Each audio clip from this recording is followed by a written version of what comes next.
Shalom. Renungan kali ini berjudul Impartasi Berkat, Otoritas, dan Kesembuhan oleh Evangelis Lokamanya Prawiro. Alkitab dengan jelas menyatakan bahwa doktrin-doktrin tertentu lebih penting daripada yang lain dan karenanya harus dipelajari lebih dulu. Alkitab memberi daftar 6 dasar atau doktrin fondasional. Sebab itu marilah kita tinggalkan asas-asas pertama dari ajaran tentang Kristus dan beralih kepada perkembangannya yang penuh. Janganlah kita meletakkan lagi dasar pertobatan dari perbuatan-perbuatan yang sia-sia dan dasar kepercayaan kepada Allah, yaitu pengajaran tentang berbagai pembaptisan, penumpangan tangan, kebangkitan orang-orang mati, dan hukuman kekal. Ibrani 6 ayat 1 dan 2. 6 fondasi doktrin Kristus dalam daftar di atas adalah: pertama, pertobatan dari perbuatan-perbuatan yang sia-sia. Kedua, kepercayaan atau iman kepada Allah. Ketiga, doktrin pelbagai pembaptisan. Keempat, penumpangan tangan. Kelima, kebangkitan orang-orang mati. Keenam, hukuman kekal. Kita sekarang meneruskan dengan doktrin penumpangan tangan, urutan keempat dari 6 fondasi doktrin kekristenan. Jika diserahkan kepada pengertian manusia untuk menentukan 6 dasar doktrin iman Kristen, kemungkinan penumpangan tangan tidak akan pernah menjadi bagian doktrin fondasional. Meski demikian, tafsir kitab suci sendiri meletakkan doktrin ini di antara fondasi besar doktrin-doktrin kekristenan. Apa yang kita mengerti dengan frasa penumpangan tangan? Penumpangan tangan adalah tindakan di mana seseorang meletakkan tangannya di atas orang lain dengan tujuan spiritual. Biasanya tindakan ini disertai dengan doa atau dengan ucapan nubuatan atau keduanya. Di luar lingkungan agama, tindakan penumpangan tangan bukan sesuatu yang asing dalam perilaku manusia normal. Sebagai contoh, di beberapa bagian dunia, ketika 2 orang teman bertemu, normal bagi mereka meletakkan tangan di atas pundak masing-masing. Tindakan ini merupakan pengakuan pertemanan dan kegembiraan bertemu satu sama lain. Atau lagi, ketika seorang anak mengeluh sakit kepala atau demam, alamiah, hampir secara insting bagi ibunya meletakkan tangannya pada dahi anaknya untuk menenangkan atau membelainya. Di dalam lingkungan agama, praktik penumpangan tangan bisa diartikan sebagai perpanjangan atau adaptasi dasar perilaku alamiah manusia. Sebagai tindakan agamawi, penumpangan tangan biasanya mensignifikasi satu dari 3 kemungkinan. Pertama, orang yang meletakkan tangan menyalurkan berkat atau otoritas spiritual kepada orang yang ke atasnya tangan diletakkan. Kedua, orang yang meletakkan tangan mengakui di depan umum berkat dan otoritas spiritual yang diterima dari Allah oleh orang yang ke atasnya tangan diletakkan. Ketiga, orang yang meletakkan tangan di depan umum membuat komitmen dengan Allah untuk tugas atau pelayanan khusus bagi orang yang ke atasnya tangan diletakkan. Kadang-kadang 3 tujuan ini bisa dilakukan sekaligus dalam satu tindakan penumpangan tangan. Praktik penumpangan tangan ada dalam catatan awal umat Allah. Sebagai contoh, perhatikan bagaimana Yusuf membawa 2 anaknya, Efraim dan Manasye, kepada bapaknya, Yakub, dan bagaimana Yakub memberkati mereka. Tetapi Israel mengulurkan tangan kanannya dan meletakkannya di atas kepala Efraim, walaupun ia yang bungsu, dan tangan kirinya ke atas kepala Manasye, jadi tangannya menyilang, walaupun Manasye yang sulung. Kejadian 48 ayat 14. Pertamanya, Yusuf berpikir bapaknya membuat kesalahan, dan ia mencoba merubah letak tangan bapaknya dengan meletakkan tangan kanannya ke atas kepala Manasye, anak pertama dan tangan kirinya ke atas kepala Efraim yang lebih muda. Meski demikian, Yakub sadar akan pimpinan ilahi dengan meletakkan tangan kanannya ke atas Efraim dan tangan kirinya ke atas Manasye. Dengan kedua tangannya masih dalam posisi menyilang, ia meneruskan memberkati kedua anak itu. Pertama memberi berkat lebih besar kepada Efraim dan lebih sedikit kepada Manasye. Nas ini menunjukkan praktik lazim pemberkatan Yakub disalurkan kepada dua cucunya dengan menumpangkan tangan ke atas kepala mereka, dan berkat lebih besar disalurkan melalui tangan kanan Yakub dan lebih sedikit melalui tangan kirinya. Ketika Musa sampai pada akhir pelayanannya di bumi, ia meminta kepada Tuhan untuk menunjuk seorang pemimpin baru bagi Israel yang siap mengambil alih jabatannya. Lalu Tuhan berfirman kepada Musa, "Ambillah Yosua bin Nun, seorang yang penuh roh, letakkanlah tanganmu atasnya. Suruhlah ia berdiri di depan Imam Eleazar dan di depan segenap umat. Lalu berikanlah kepadanya perintahmu di depan mata mereka itu, dan berilah dia sebagian dari kewibawaanmu, supaya segenap umat Israel mendengarkan dia." Bilangan 27 ayat 18-20. Musa menjalankan perintah Tuhan, maka Musa melakukan seperti yang diperintahkan Tuhan kepadanya.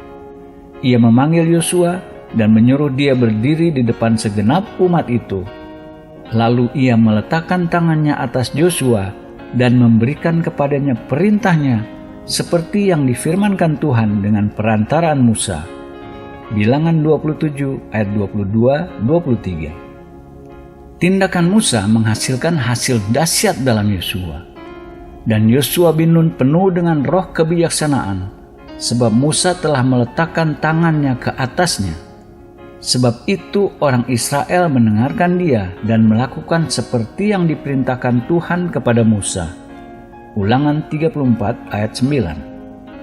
Dari nas-nas ini kita melihat tindakan Musa menumpangkan tangannya ke atas Yosua memiliki signifikansi besar bagi Yosua secara pribadi dan bagi seluruh jemaah Israel secara kolektif. Melalui tindakan pentabisan ilahi ini, Musa mencapai dua tujuan utamanya. Pertama, ia menyalurkan kepada Yosua hikmat spiritual dan kehormatan yang ia sendiri terima dari Allah. Kedua, ia secara umum mengakui di hadapan seluruh jemaah Israel penunjukan Allah atas Yosua sebagai pemimpin yang akan menggantikannya. Tindakan signifikan lain penumpangan tangan terjadi ketika Yoas, Raja Israel, memberi penghormatan terakhir kepada Nabi Elisa yang berbaring di atas tempat tidur kematiannya. Pembicaraan berikut terjadi antara Yoas dan Elisa. Berkatalah Elisa kepadanya, "Ambillah busur dan anak-anak panah." Lalu diambillah busur dan anak-anak panah. Berkatalah ia kepada Raja Israel, "Tariklah busurmu." Lalu ia menarik busurnya. Tetapi Elisa menaruh tangannya di atas tangan raja, serta berkata, "Bukalah jendela yang di sebelah timur." Dan ketika dibukanya, berkatalah Elisa, "Panahlah." Lalu dipanahnya. Kemudian berkatalah Elisa, "Itulah anak panah kemenangan daripada Tuhan, anak panah kemenangan terhadap Aram. Engkau akan mengalahkan Aram di Afek sampai habis lenyap." 2 Raja-Raja 13 ayat 15-17. Memanah anak panah ke arah timur melalui jendela, simbol kemenangan yang Yoas akan peroleh atas orang-orang Syria. Dengan tindakan ini, karenanya Elisa mengakui penunjukan Allah atas Yoas sebagai pemimpin yang akan membawa kebebasan bagi Israel. Penunjukan ilahi atas Yoas ini efektif melalui penumpangan tangan Elisa ke atas Yoas seperti ia memegang busur dan memanah anak panahnya adalah simbol kemenangan dan kebebasan. Melalui penumpangan tangan Elisa, ia menyalurkan ke Yoas hikmat dan otoritas ilahi yang diperlukan untuk memperlengkapinya sebagai pembebas umat Allah. Insiden ini karenanya paralel dengan penumpangan tangan Musa atas Yosua. Dalam setiap kasus penumpangan tangan terjadi pengakuan atas seorang pemimpin yang Allah tunjuk untuk tujuan khusus. Dalam setiap kasus, tindakan ini juga terjadi penyaluran kepada pemimpin itu hikmat dan otoritas ilahi yang diperlukan untuk menjalankan tugas yang ditentukan Allah. Menarik untuk diperhatikan bahwa dalam kedua kasus, Yosua dan Yoas ditunjuk sebagai pemimpin militer.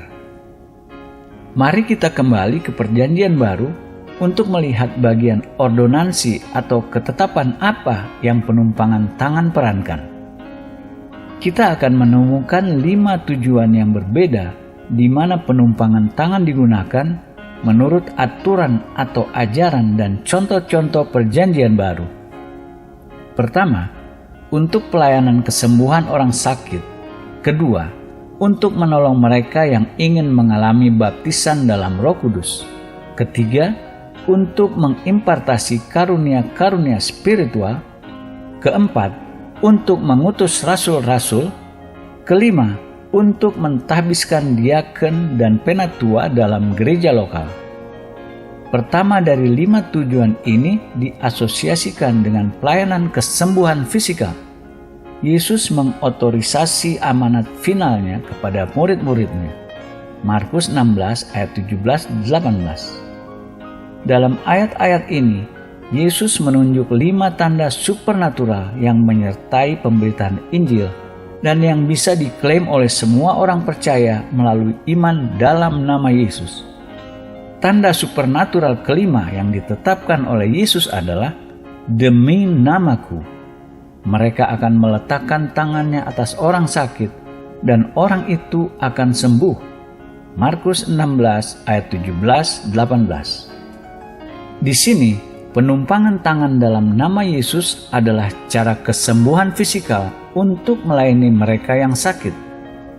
Kemudian dalam Perjanjian Baru ditetapkan ordonansi lain yang agak berbeda. Kalau ada seorang di antara kamu yang sakit, baiklah ia memanggil para penatua jemaat supaya mereka mendoakan dia serta mengolesnya dengan minyak dalam nama Tuhan. Dan doa yang lahir dari iman akan menyelamatkan orang sakit itu dan Tuhan akan membangunkan dia, dan jika ia telah berbuat dosa, maka dosanya itu akan diampuni.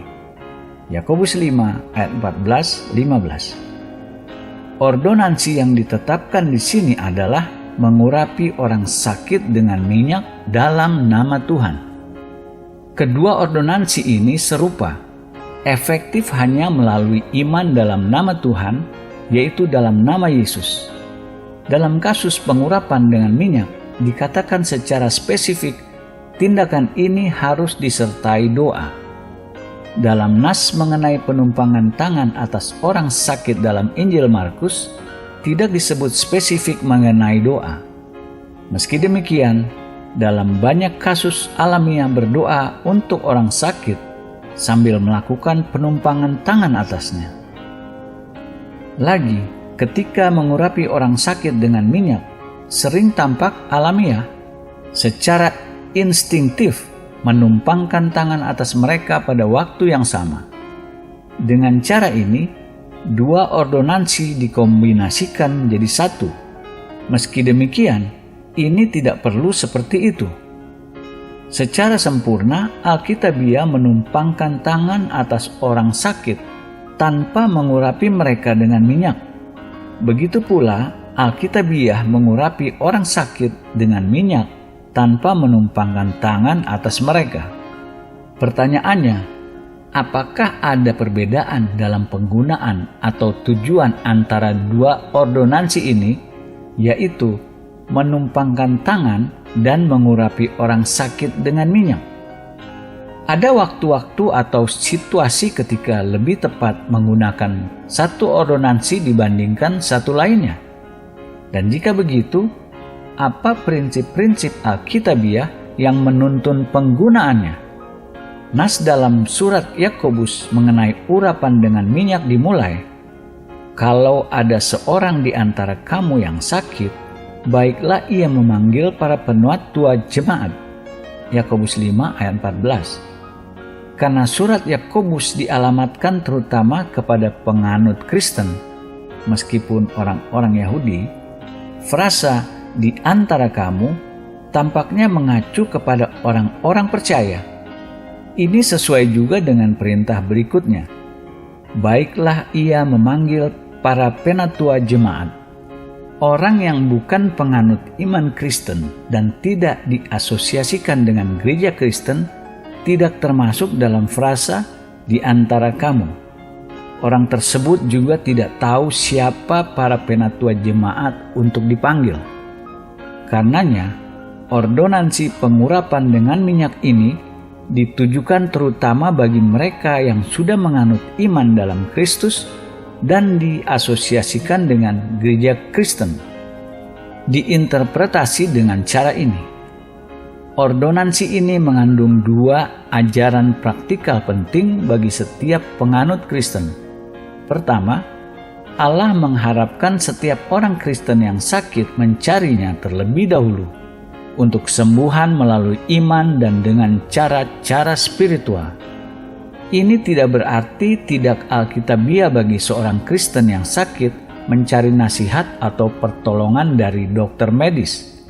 Namun berlawanan dengan kitab suci bagi siapapun penganut Kristen yang sakit mencari pertolongan medis tanpa sebelumnya mencari pertolongan ilahi dari Allah sendiri melalui pemimpin-pemimpin gereja yang ditetapkan. Hari ini, mayoritas penganut Kristen yang jatuh sakit secara otomatis memanggil dokter mereka tanpa berpikir mencari pertolongan dari Allah atau dari pemimpin-pemimpin gereja. Semua orang Kristen yang melakukan ini bersalah dalam ketidaktaatan terhadap ordonansi Allah seperti ditetapkan dalam Perjanjian Baru. Karena kitab suci berkata dengan jelas, kalau ada seorang di antara kamu yang sakit, baiklah ia memanggil para penatua jemaat. Dihadapkan pada ini, siapapun orang Kristen yang jatuh sakit dan memanggil dokter tanpa memanggil para penatua gereja bersalah dalam ketidaktaatan. Implikasi dari tindakan ini cukup jelas jika kita berhenti mempertimbangkannya. Ini berarti mengatakan kepada Allah, Allah, saya tidak membutuhkanmu. Saya tidak benar-benar percaya Engkau bisa menolong saya atau menyembuhkan saya. Saya puas menerima yang terbaik yang manusia bisa lakukan bagi saya tanpa mencari Engkau untuk tuntunan dan pertolongan. Sikap seperti ini di antara penganut Kristen salah satu alasan kenapa begitu banyak penyakit terjadi di antara mereka.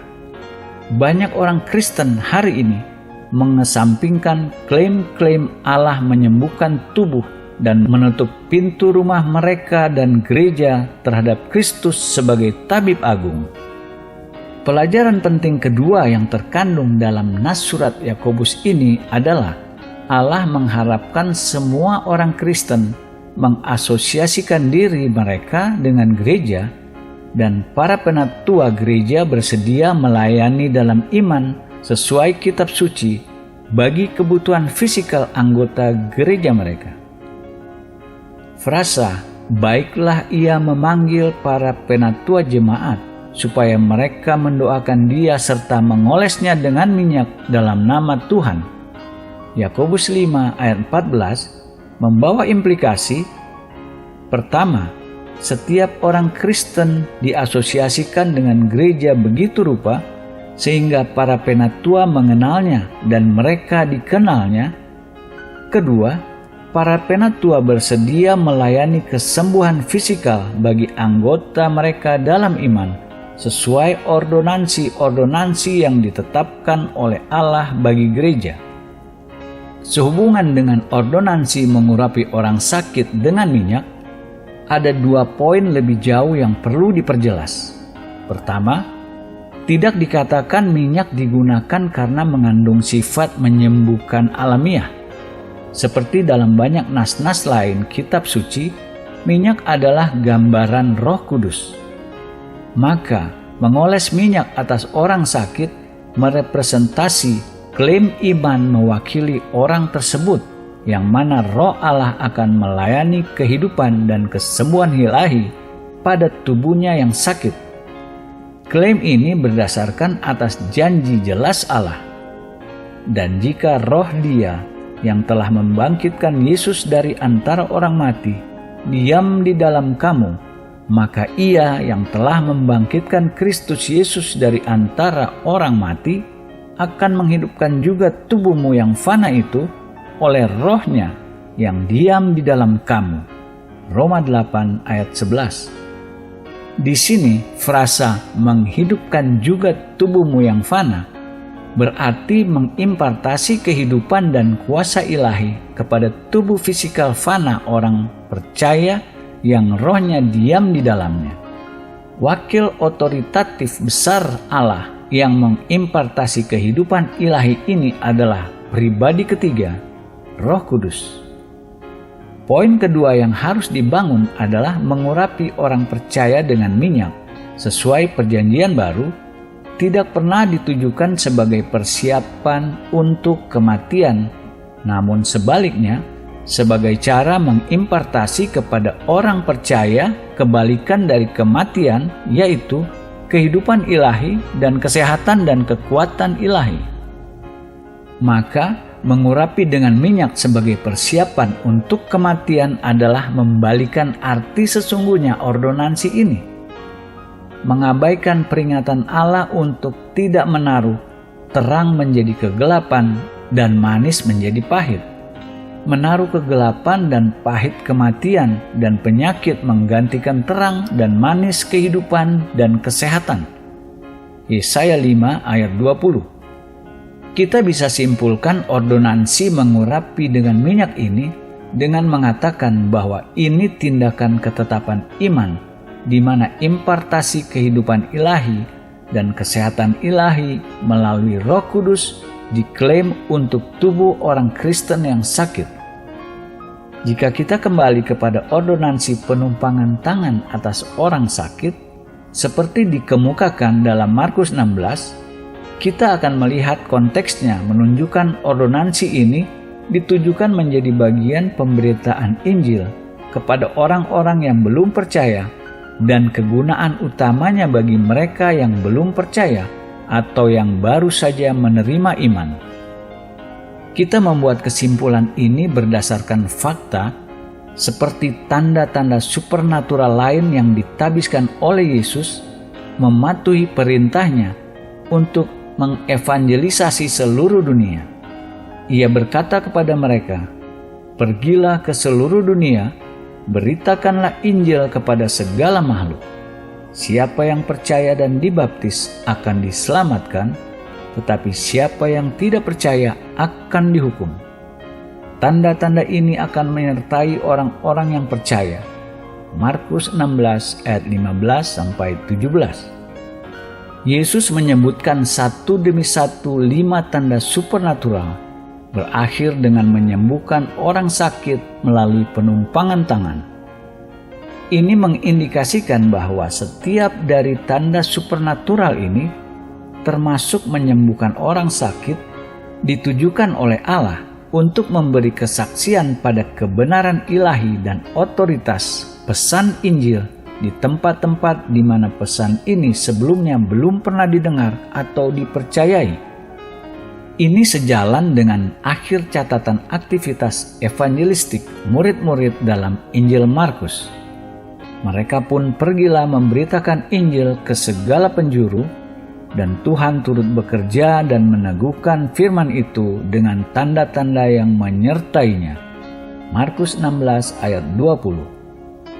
Ini mengindikasikan bahwa tujuan utama tanda-tanda supernatural termasuk menyembuhkan orang sakit melalui penumpangan tangan adalah untuk mengkonfirmasi kebenaran pesan Injil di antara orang-orang yang belum menerimanya sebelumnya.